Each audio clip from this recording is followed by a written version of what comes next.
Guys, dito guys malinaw no? Malinaw ang sinasabi ni Dr. Lab na parang na-bypass na siya. At parang sampal sa mukha ni Dr. Lab ito. Akalain nyo, siya ay isang scouter ni Beyonce pero hindi niya alam. Hindi niya alam ang mga plano at wala siyang alam. Hindi nga niya alam yung live na magla-live pala si Beyonce at saka si Kapiso. So guys, panoorin natin itong video ito at makikita natin talaga ito yung dismayado si Dr. Lab. Maramdam ko to guys, oh. Tingnan mo si Dr. Lab, no? Sinabi niya wala siyang kaalam-alam. Akalain mo yan? So sa madaling sabi, mukhang laglag ka na talaga, Dok. Nilaglag ka na ng iyong anak-anakan. Sa totoo lang. Kasi dapat ikaw ang scouter. Dapat alam mo yan eh. Kung ano ang gagawin, no? Sino ba namang abisuhan ka lang. Pero sa nangyari, ayon dito sa kwento mo, na itsapuera ka na. So guys, panoorin natin ito. Bago tayo magpatuloy, support natin si Kuya Bal, si Kalinga Prab, mga kababayan, at siyempre si Ate Edna. So ito, panoorin natin ang sinasabi ni Dr. Lab.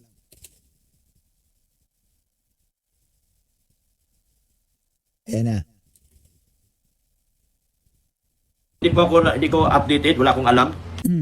Hindi siya updated. Tapusin muna natin guys ha. Hindi ako updated regarding sa video, hindi ako updated. Lahat hindi ako updated. Kaya ayaw ko pang magsalita. Hindi ako nakikipag-away. Hindi ako nakikipag-away. Tahimik ang buhay ko. Ayaw ko ng away, ayaw ko ng may kaaway. Gusto ko kung ano yung katahimikan ng buhay ko, mananahimik ako. Ayaw ko ng gulo. Bakit di na? Alam niyo po, huwag niyo munang guluhin ang isip ko dahil may simbahan akong ginagawa. Ayaw ko sa lahat, ginugulo ang isip ko ngayon. Kaya huwag niyo akong gatungan, kung maaari lang. Huwag niyo akong gatungan dahil ako ay busy po sa pagpapagawa ng ating simbahan. Hindi ako magpapakita ng kahit anuman. Busy ako sa ginagawa kong ating simbahan. Kaya huwag niyo akong tanungin, huwag niyo akong bigyan ng sagot dyan sa mga tanong niyo. Nakatutok ako sa simbahan at hayaan yung matapos natin na mahinahon at maayos yan. So guys, dito no, narinig natin, no? Narinig natin ang sinasabi. Dito guys, sa paliwanag ni Dr. Lab, halata talaga na nilalaglag na siya o iniwanan na siya. Ang masakit lang dito, i-scouter siya eh. Founder siya. Ito na naman tayo. Balik na naman tayo sa founder. Si Dr. Lab, scouter. So pag scouter ka guys, dapat yan, nandyan ka. No? Ini-inform ka dapat. Kung baga parang respeto lang sana. Abisuhan ka baga na, Dok, may bisita pong darating. Dok, darating si ganito. Akalain mo, sinabi niya, hindi niya alam kung ano man ang kaganapan. O, ito panoorin natin ha. Ako updated, wala akong alam. Galing sa kanya ito. So, ibig sabihin, hindi siya napagsabihan. Anong tawag mo dun, Dok? Kung ako, Dok, harap-harapan ka ng niyuyurakan. Harap-harapan ka ng pinapakitaan na dapat ikaw na lang marunong umintindi. No? Ikaw na lang dapat, siguro hindi lang sila makadirektang sabihan ka, pero makita mo na sa galawan eh. Dapat, Dok, magaling kang bumasa. Sa galaw pa lang ni Beyonce, sa galaw pa lang nila, dapat alam mo na yan. Oo, tuloy. Hindi ako updated regarding sa video, hindi ako updated. Lahat hindi ako updated. Oh, lahat. Sinabi niya lahat, hindi siya updated. Ano nangyari? Ano pang silbi mo dyan bilang isang scouter? Pinaglalaban mo yan simula noon, kaya ka umalis ka sa Kalingap eh. Dahil pinaglaban mo sila. Pinaglaban mo siya. Bakit ngayon parang naitsapuwera ka? Ito malinaw. Kahit sino, Dok, ang titingin dito sa pangyayaring ito, malinaw. Ang daming basihan eh. Bakit ikaw hindi ka ma-promote? Hindi ma-share ang live mo? Hindi ka man lang madalaw sa live mo? Bakit doon sa kay Kapiso talagang dinadalaw? Nagko-comment doon. Nag-live. Nag-collab.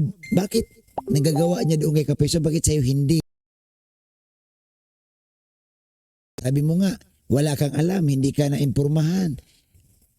Saan ka lulugar dyan? Ibig sabihin, Dok, kulang na lang pagsabihan kang ayaw na sa'yo. Dapat marunong kang magbasa nung kanilang mga galaw. Kasi may mga tao kasi hindi kayang sabihin, harap-harapan, pero pinapakita niyan sa galaw. Pinapakitaan ka na dapat ikaw naman dapat marunong ng umunawa at umintindi. Kung sa akin lang, kung sa akin gawin yan, matik na yan. Bibitaw na ako dyan. Oo, bibitaw na ako. Kaso lang, di mo rin kasi mabitaw-bitawan. Siyempre, pag binitawan mo yan, iiwanan ka din. Oo, kasama yan eh. Package yan eh. Pag binitawan mo si Biancy, bibitawan ka rin naman. Yan ang totoo. Kaya lang, alam mo Dok, sa totoo lang, di ka naman bibitawan, di ka naman paghindian ni Kuya Bal kung ikay bumalik. Sabi siguro ni Dr. Lab, ano ka? Hello? Ba't mo ako pababalikin? Hindi. No, kidding aside, pinapatawa lang kita, Dok. Oh, alam ko namang hindi ka na babalik.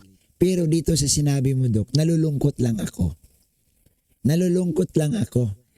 Pinaglaban mo kasi yan ng matagal. Pinagpalit mo nga yan kay Kalinga Prab at kay Kuya Bal. Tapos ngayon, ikaw naman ang pinalitan. Ang sakit, no? Yung bang salitang binaliwala.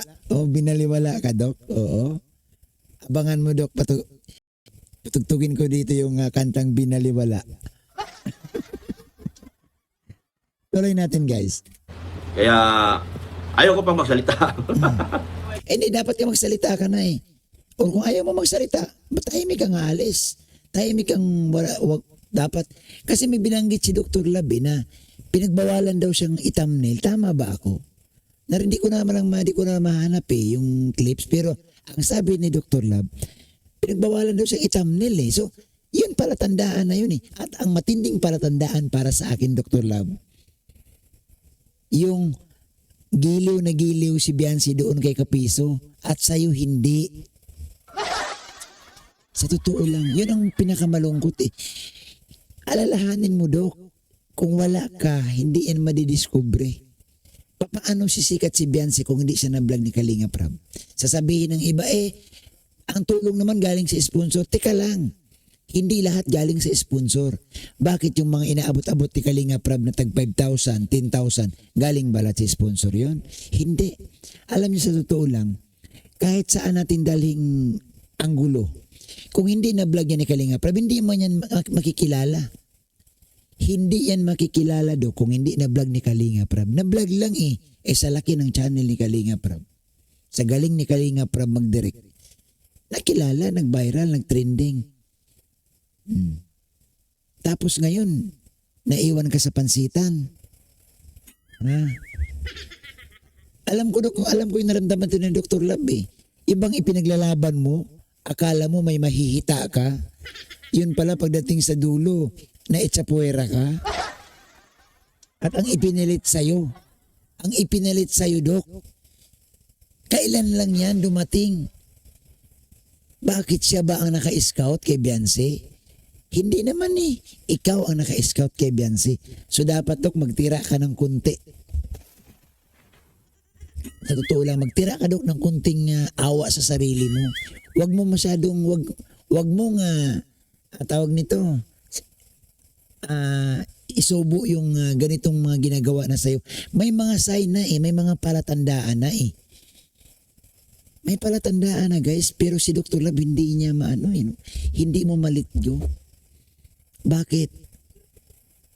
Oo. Alam mo, sampal sa'yo yan yung ginawa, ganito. Hindi mo alam. Wala kang kaalam-alam, dumating. Oo. Hindi ako nakikipag-away. Hindi ako nakikipag-away. Tahimik ang buhay ko. Ayoko ng away, ayoko ng may kaaway. Gusto ko kung ano yung katahimikan ng buhay ko, mananahimik ako. Ayoko ng gulo. Bakit di na? Alam niyo po, huwag niyo munang guluhin ang isip ko dahil may simbahan akong ginagawa. Ayaw ko sa lahat, ginugulo ang isip ko ngayon. Hindi, wala.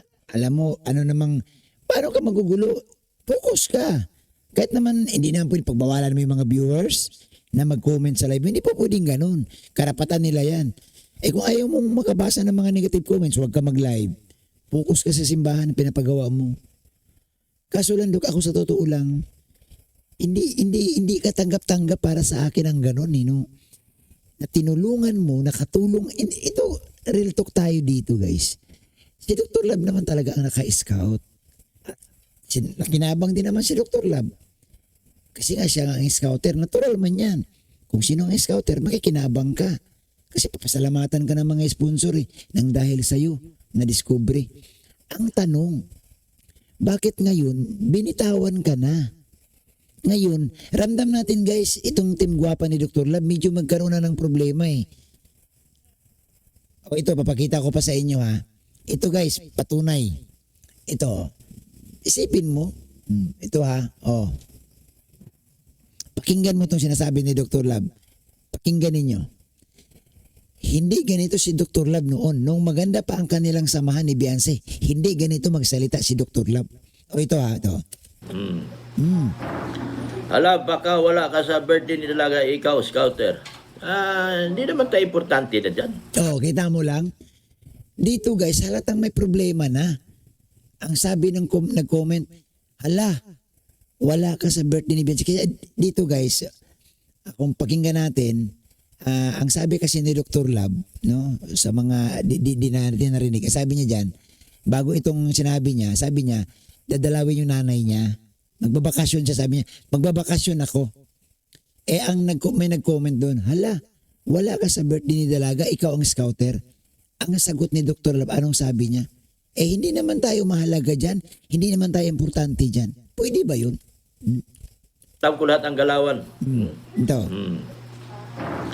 Hala, baka wala ka sa birthday ni talaga ikaw, scouter. Hindi naman tayo importante na dyan. Ang importante sa akin, yung nanay ko.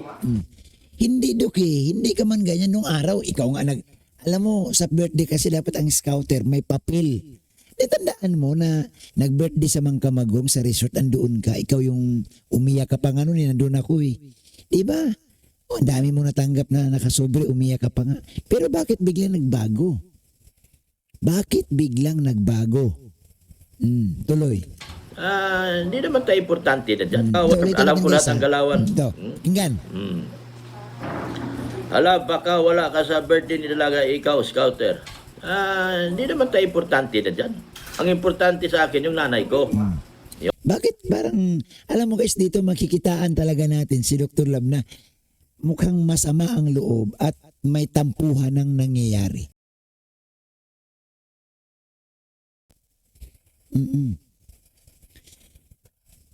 Hindi mo rin guys masisisi si Dr. Lab siya ang scouter Alam mo sa totoo lang tao din yan si Dr. Lab, may damdamin din yan.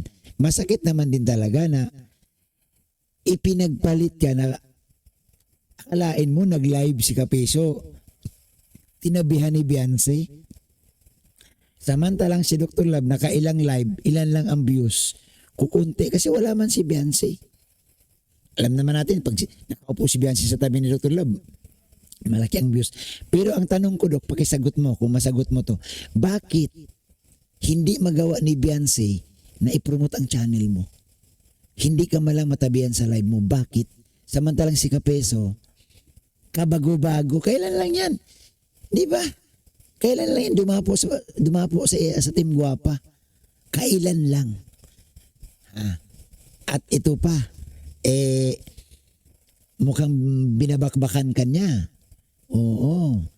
Sa totoo lang, Dok, ako, nakikita ko, mas may amor. Ayan, ito yung salitang gagamitin natin, guys, May amor si Beyonce kay Kapiso kumpara sa'yo. Ano nangyari?